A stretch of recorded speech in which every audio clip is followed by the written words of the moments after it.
ఓం శాంతి 21/1/2025 మధురమైన పిల్లలు, ఉదయమే లేచి తండ్రితో మధురమైన ఆత్మిక సంభాషణ చేయండి. తండ్రి ఏ శిక్షణలనైతే ఇచ్చారో వాటిని నెమరువేస్తూ ఉండండి. ప్రశ్న: రోజంతా సంతోషంగా గడవాలంటే దానికోసం ఏ యుక్తిని రచించాలి? జవాబు: రోజు అమృతవేళ లేచి జ్ఞాన విషయాలలో రమించండి. మీతో మీరు మాట్లాడుకోండి. మొత్తం డ్రామా యొక్క ఆది మధ్యాంతాలను స్మరణ చేయండి. తండ్రిని స్మృతి చేయండి. అప్పుడు రోజంతా సంతోషంగా గడుస్తుంది. విద్యార్థులు తమ చదువును రివైజ్ చేసుకుంటూ ఉంటారు. అలా పిల్లలైన మీరు కూడా మీ చదువును రివైజ్ చేస్తూ ఉండండి. పాట: ఈరోజు మానవుడు అంధకారంలో ఉన్నాడు. ఓం శాంతి. మధురమైన సిక్కిలదే పిల్లలు పాట విన్నారు. మీరు భగవంతుని పిల్లలు కదా. భగవంతుడు మనకు దారి చూపిస్తున్నారని మీకు తెలుసు. మేము అంధకారంలో ఉన్నాము అని వాళ్ళు పిలుస్తూ ఉంటారు. ఎందుకంటే భక్తి మార్గం ఉన్నదే అంధకార మార్గం. మేం మిమ్మల్ని కలుసుకునేందుకు భ్రమిస్తున్నాము అని భక్తులంటారు. ఒక్కోసారి తీర్థయాత్రలకు వెళ్తారు. ఒక్కోసారి ఒక్కో చోట దాన పుణ్యాలు చేస్తూ ఉంటారు. మంత్రాలు జపిస్తూ ఉంటారు. అనేక రకాల మంత్రాలు ఇస్తారు. అయినా కాని తాము అంధకారంలో ఉన్నారు అని ఎవరూ అర్థం చేసుకోరు. ప్రకాశం అంటే ఏమిటి అనేది ఏమీ అర్థం చేసుకోరు. ఎందుకంటే వారు అంధకారంలో ఉన్నారు. ఇప్పుడు మీరైతే అంధకారంలో లేరు. మీరు వృక్షంలో మొట్టమొదట వస్తారు. కొత్త ప్రపంచంలోకి వెళ్లి రాజ్యం చేస్తారు. మళ్లీ మెట్లు దిగుతారు. మధ్యలో ఇస్లాములు, బౌద్ధులు, క్రిస్టియన్లు వస్తారు. ఇప్పుడు తండ్రి మళ్లీ అంటుకడుతున్నారు. ఉదయాన్నే లేచి ఈ విధంగా జ్ఞాన విషయాలలో రమించాలి. ఇది ఎంత అద్భుతమైన నాటకం! ఈ డ్రామా యొక్క ఫిలిం రీల్ వ్యవధి 5000 సంవత్సరాలు. సత్యుగ ఆయువు ఇంత, త్రేతాయుగ ఆయువు ఇంత. బాబాలో కూడా ఈ జ్ఞానమంతా ఉంది కదా. ప్రపంచంలో ఇంకెవరికీ తెలియదు. పిల్లలు ఉదయాన్నే లేచి 1. తండ్రిని స్మృతి చేయాలి. 2. సంతోషంగా జ్ఞానాన్ని స్మరణ చేయాలి. ఇప్పుడు మనం మొత్తం డ్రామా యొక్క ఆది మధ్యాంతాలను తెలుసుకున్నాము. తండ్రి అంటారు, కల్పం యొక్క ఆయువు 5000 సంవత్సరాలే. కాని మనుషులు లక్షల సంవత్సరాలంటారు. ఇది ఎంత అద్భుతమైన నాటకం! తండ్రి కూర్చుని ఏ శిక్షణైతే ఇస్తారో దానిని మళ్లీ నెమరు వేయాలి, రివైజ్ చేయాలి. విద్యార్థులు చదువును రివైజ్ చేస్తారు కదా. మధురమైన పిల్లలైన మీరు మొత్తం డ్రామాను తెలుసుకున్నారు. ఇది అనాది అవినాశీ డ్రామా అని బాబా ఎంత సహజరీతిలో అర్థం చేయించారు. ఇందులో గెలుస్తారు, మళ్లీ ఓడిపోతారు. ఇప్పుడు చక్రం పూర్తయింది. ఇప్పుడు మనం ఇంటికి వెళ్ళాలి. తండ్రినైనా నన్ను స్మృతి చేయండి అని తండ్రి నుండి ఆజ్ఞ లభించింది. ఈ డ్రామా జ్ఞానాన్ని తండ్రి ఒక్కరే ఇస్తారు. నాటకమనేదెప్పుడైనా లక్షల సంవత్సరాలు ఉంటుందా? ఉంటే అది ఎవరికీ గుర్తుండదు కూడా. ఇది 5000 సంవత్సరాల చక్రం. ఇది మొత్తం మీ బుద్ధిలో ఉంది. ఇది ఎంత చక్కని గెలుపోటములాట! ఉదయం లేచి ఇటువంటి ఆలోచనలు చేస్తూ ఉండాలి. మన చేత బాబా రావణుడిపై విజయం పొందేలా చేస్తారు. ఇటువంటి విషయాలను ఉదయమే లేచి మీతో మీరే మాట్లాడుకుంటూ ఉండాలి. అప్పుడు అలవాటైపోతుంది. ఈ అనంతమైన నాటకం గురించి ఎవరికీ తెలియదు. నటులై ఉండి కూడా డ్రామా ఆది మధ్యాంతాల గురించి తెలియదు. ఇప్పుడు మనం బాబా ద్వారా యోగ్యులుగా తయారవుతున్నాము. బాబా తమ పిల్లలను తమ సమానంగా తయారు చేస్తారు. తమ సమానంగా ఏమిటి? తండ్రి అయితే పిల్లలను తమ భుజాలపైకెక్కించుకుంటారు. బాబాకు పిల్లలపై ఎంత ప్రేమ ఉంది! ఎంత చక్కగా అర్థం చేయిస్తారు. మధురాతి మధురమైన పిల్లలు, నేను మిమ్మల్ని విశ్వానికి యజమానులుగా తయారు చేస్తాను. నేనవ్వను, పిల్లలైన మిమ్మల్ని తయారు చేస్తాను. పిల్లలైన మిమ్మల్ని పుష్పాలుగా తయారు చేసి మళ్లీ టీచర్గా అయి చదివిస్తాను. మళ్లీ సద్గతి కొరకు జ్ఞానాన్ని ఇచ్చి మిమ్మల్ని శాంతిధామానికి సుఖధామానికి యజమానులుగా తయారు చేస్తాను. నేనైతే నిర్వాణధామంలో కూర్చుండిపోతాను. లౌకిక తండ్రి కూడా కష్టపడి ధనాన్ని సంపాదించి సర్వస్వాన్ని పిల్లలకిచ్చి స్వయం వానప్రస్థంలోకి వెళ్లి భజనలు మొదలైనవి చేస్తారు. కాని ఇక్కడైతే తండ్రి అంటారు, ఒకవేళ మీది వానప్రస్థ అవస్థ అయితే మీరు పిల్లలకు అర్థం చేయించి ఇక మీరు ఈ సేవలో నిమగ్నమవ్వాలి. ఇక మళ్లీ గృహస్థ వ్యవహారంలో చిక్కుకోకూడదు. మీరు స్వకళ్యాణాన్ని మరియు ఇతరుల కళ్యాణాన్ని చేస్తూ ఉండండి. ఇప్పుడు మీ అందరిదీ వానప్రస్థావస్థ. తండ్రి అంటారు, నేను మిమ్మల్ని వాణి నుండి అతీతంగా తీసుకువెళ్లేందుకు వచ్చాను. అపవిత్ర ఆత్మలైతే వెళ్లలేరు. ఇది తండ్రి సమ్ముఖంగా అర్థం చేయిస్తున్నారు. మజా కూడా సమ్ముఖంగా ఉండటంలోనే ఉంటుంది. అక్కడైతే పిల్లలు కూర్చుని వినిపిస్తారు. ఇక్కడ తండ్రి సమ్ముఖంగా ఉన్నారు. అందుకే మధుబన్కు మహిమ ఉంది కదా. తండ్రి అంటారు, ఉదయమే లేచి అలవాటు చేసుకోండి. భక్తి కూడా మనుషులు ఉదయమే లేచి చేస్తారు, కాని దాని ద్వారా వారసత్వమైతే లభించదు. వారసత్వం అనేది రచయితైన తండ్రి ద్వారా లభిస్తుంది. ఎప్పుడూ రచన ద్వారా వారసత్వం లభించదు. అందుకే మాకు రచయిత మరియు రచన యొక్క ఆది మధ్యాంతాల గురించి తెలీదు అని అంటారు. ఒకవేళ వారికి తెలిసి ఉన్నట్లయితే అది పరంపరగా కొనసాగి ఉండేది. మనం ఎంత శ్రేష్ఠ ధర్మం వారిగా ఉండేవారము, మళ్లీ ఎలా ధర్మభ్రష్టంగా కర్మభ్రష్టంగా అయ్యాము అని పిల్లలు ఇది కూడా అర్థం చేయించాలి. మాయ బుద్ధికి గోద్రేజ్ తాళం వేసేస్తుంది. అందుకే భగవంతుణ్ణి మీరు బుద్ధివంతుల బుద్ధి వంటివారు, ఇతని బుద్ధి తాళాన్ని తెరవండి అని అంటారు. ఇప్పుడైతే తండ్రి సమ్ముఖంగా అర్థం చేయిస్తున్నారు. నేను జ్ఞానసాగరుడిని, మీకు ఇతని ద్వారా అర్థం చేయిస్తాను.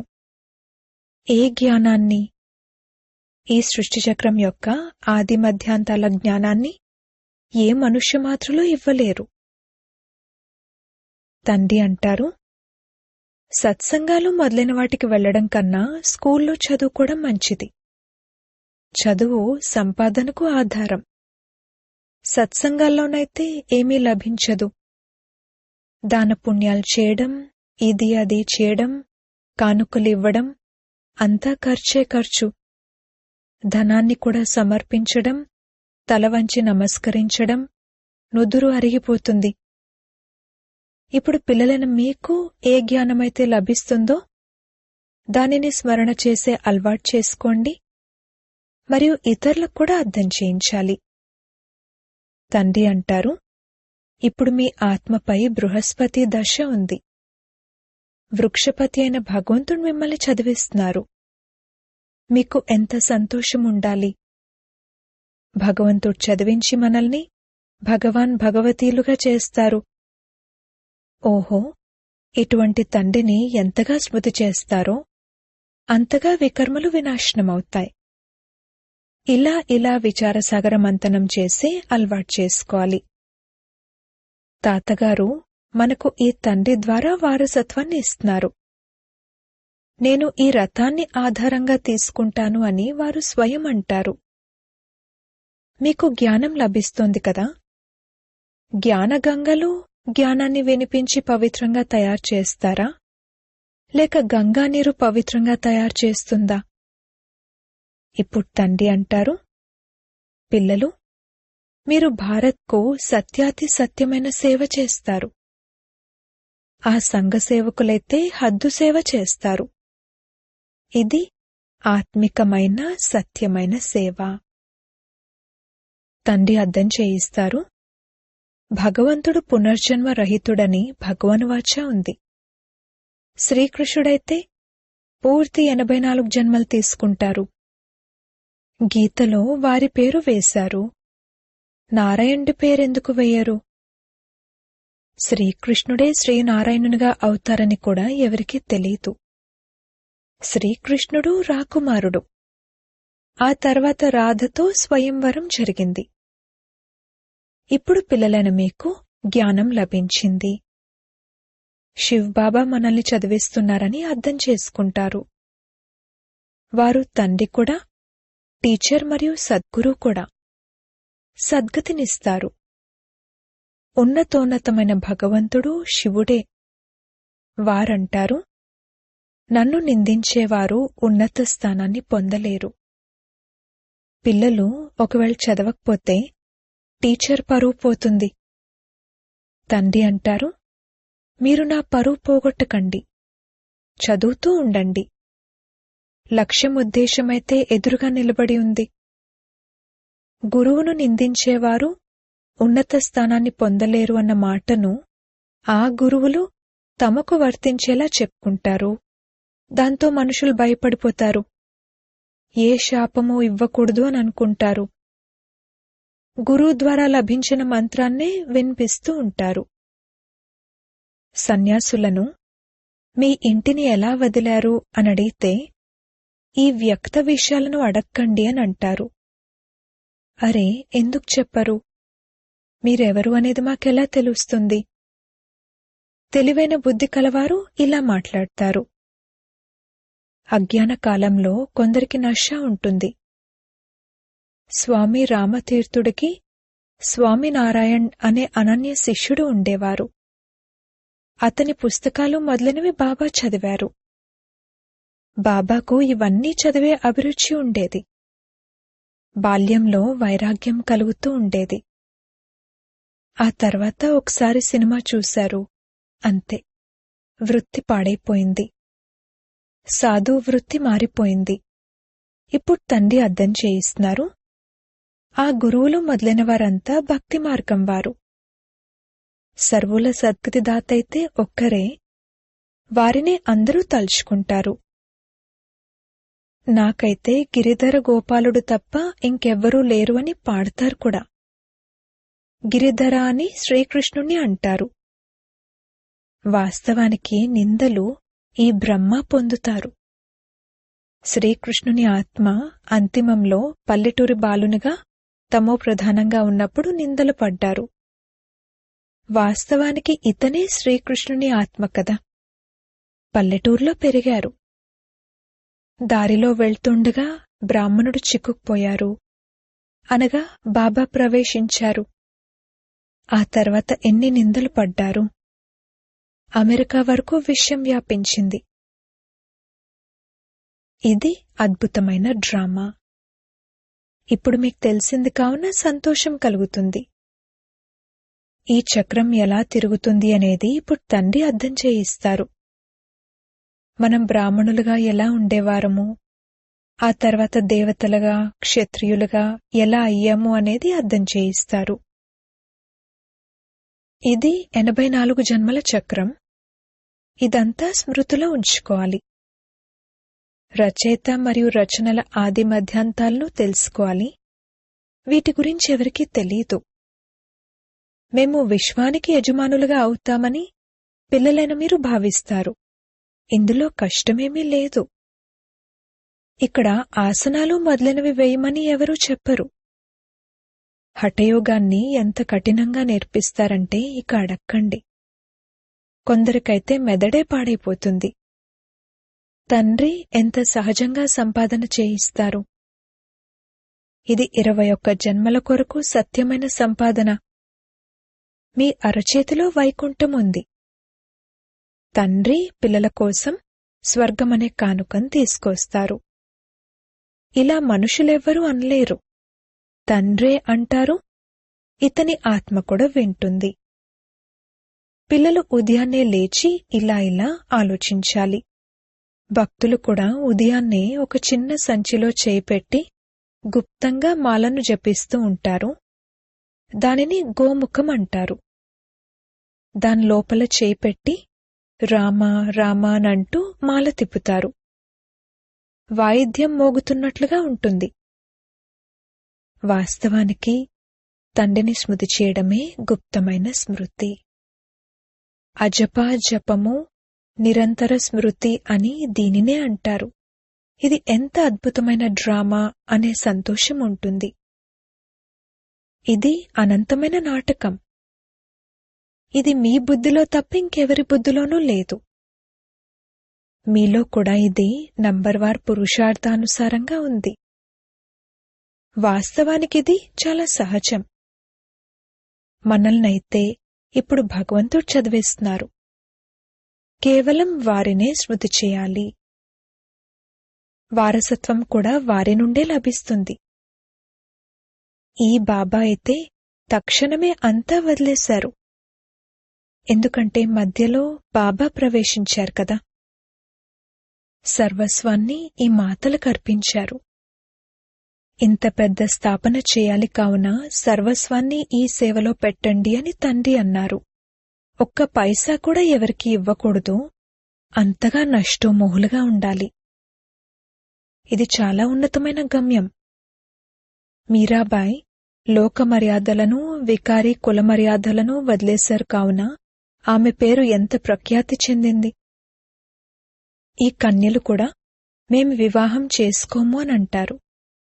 లక్షాధికారులవ్వనివ్వండి, ఎవరైనా అవ్వనివ్వండి, మేం వివాహం చేసుకోము, మేమైతే అనంతమైన తండ్రి నుండి వారసత్వాన్ని తీసుకుంటాము అని అంటారు.